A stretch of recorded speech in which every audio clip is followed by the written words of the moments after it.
What do you say to the family of Rhiannon White, the young mother who was murdered by a man from Sudan? What do you say to the family of the 8-year-old in Lambeth who was raped by an asylum seeker? Or the 12-year-old in Nuneaton who was raped by an asylum seeker? Or the 10-year-old in Stockport? But this is a narrative that we have, and if we talk about it, we're far right. So Matt Goodwin goes on BBC Question Time Bradford and drops the most important truth bombs you'll hear. Let's watch. The key question is, why has it taken so long? And around the world, men who have preyed and abused women, there's a reckoning that is now coming, which raises another question. Why has it taken the Labour government so long to give us a national inquiry into the truth of the rape gang scandal, the mass abuse of white working class girls by Pakistani Muslim men? Hang on a minute, Matt. We are talking about the decision by the King to sit under his title. We're speaking in Bradford. Bradford refused to hold a local inquiry into the rape gangs. Lisa, when are we getting the national inquiry into the rape gangs? So Bradford's local safeguarding team did refuse to have a statutory inquiry into the grooming gang scandal, which would have compelled people to give evidence under oath so nobody could hide, because they said they already had a review in 2021 and they don't think any new information will come to light. I wonder if there were some other motivations. We're working with victims to make sure that we establish that inquiry with a scope and a remit that will actually deliver justice. Having worked with children who've been abused for a long time before I came into Parliament.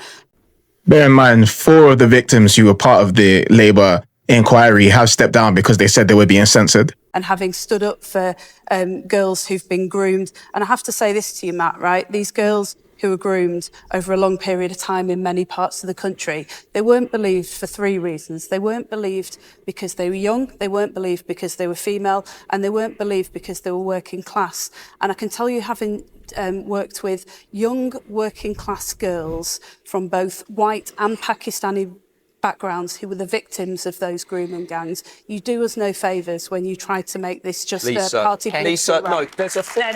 Matt, in fairness, you've made your... Just listen to what one of the victims had to say about the Rotherham scandal. They told her white girls show the curves of their bodies, so they are asking for it. They should be raped as punishment for not obeying Allah. Kafir girls, which is a derogatory term for black people, are worthless. Sex with a kafir girl doesn't count as adultery. Only sex with a Muslim woman counts as adultery. If one of your wives disobeys you, beat her, quoting from Quran chapter 4, verse 34.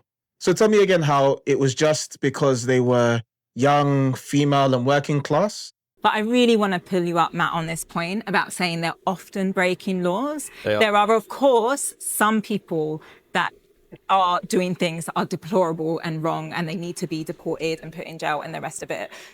But those are the minority. And I really want to highlight this because I, at Christmas, was invited by this refugee charity local to me in East London and was asked to judge a competition that children were doing. And honestly, these families, some of them had come through irregular routes. They want the same things as us. They want the same things as us. They want their kids to do well in school. They're coming from places like Iraq and Afghanistan, which most of us here have memories long enough to understand that we had a role in why those countries are in a bad way. From Sudan, where there's absolute atrocious things happening on the ground and we don't talk enough about. And UAE is one of the countries involved there and we sell them arms. So again, this has something to do with us.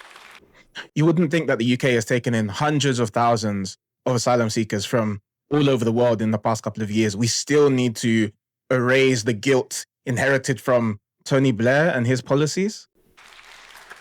And we should absolutely just push away this idea that somehow we should be scared of all asylum seekers, because many of them are just normal people trying to escape very horrible, difficult situations and just build a good life for their family.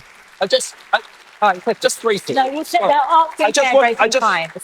there's a group of people that really haven't been mentioned so far, which is the British people. When did it become acceptable to impose an extreme... Only 2 claps in that whole room. Flipping heck, mate. ...policy of open borders, unvetted illegal migrants coming into the country, nearly 200,000.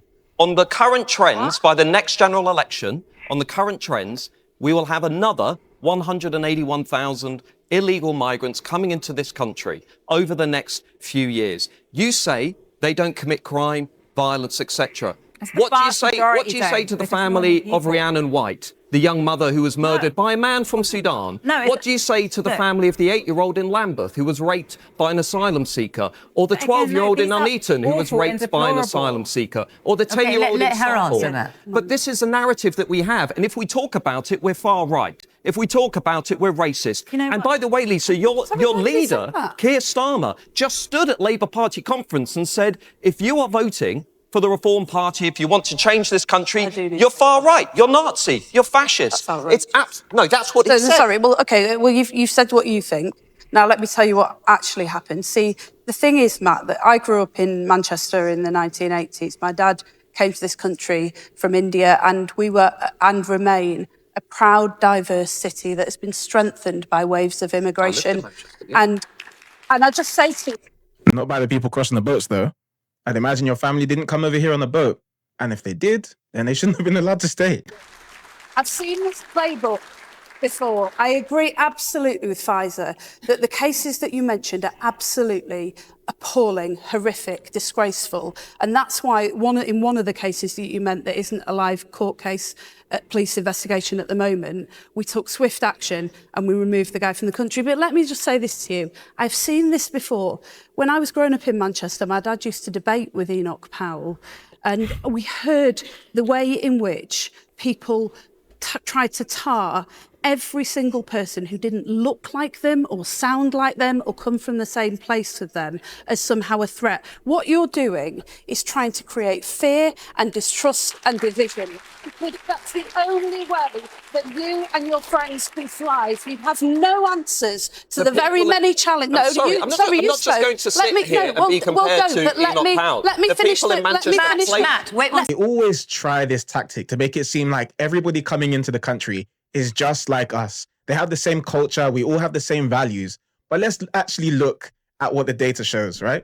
So Pew Research did this a couple of years ago, and they found the percentage of people from Muslim countries that want Sharia law to be the law of the land. Now, before we look at the specific number, there's one in particular country that's of relevance, and it's Afghanistan.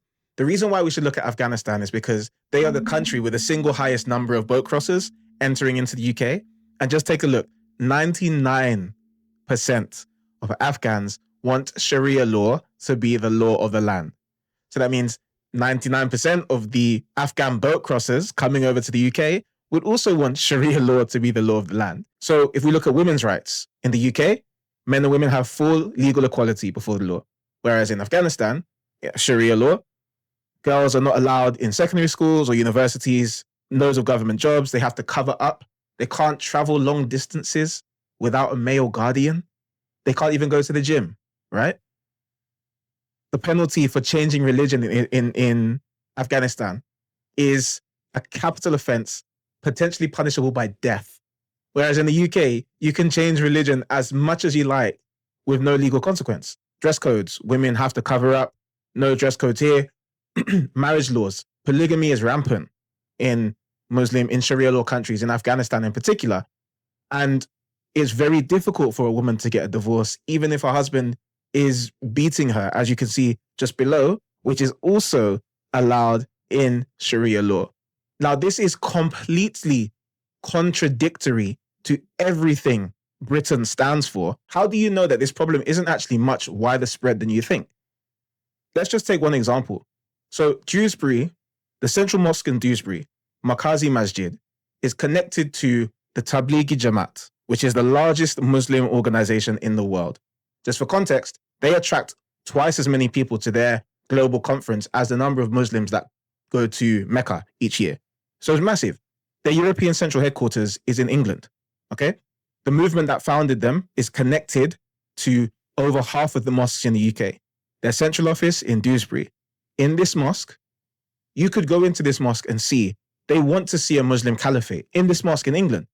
But you can't go into this mosque if you're a woman, because women are not allowed in this mosque.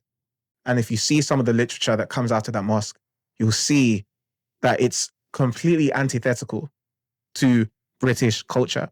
That's the same mosque. This mosque is the same mosque that gave us the 7/7 bomber. It's the same mosque that gave Iraq Britain's youngest ever terrorist. And his brother 10 years beforehand also was a suicide bomber in Iraq as well. It's time we stop letting the media lie to us and tell us all cultures are the same when they are very clearly not.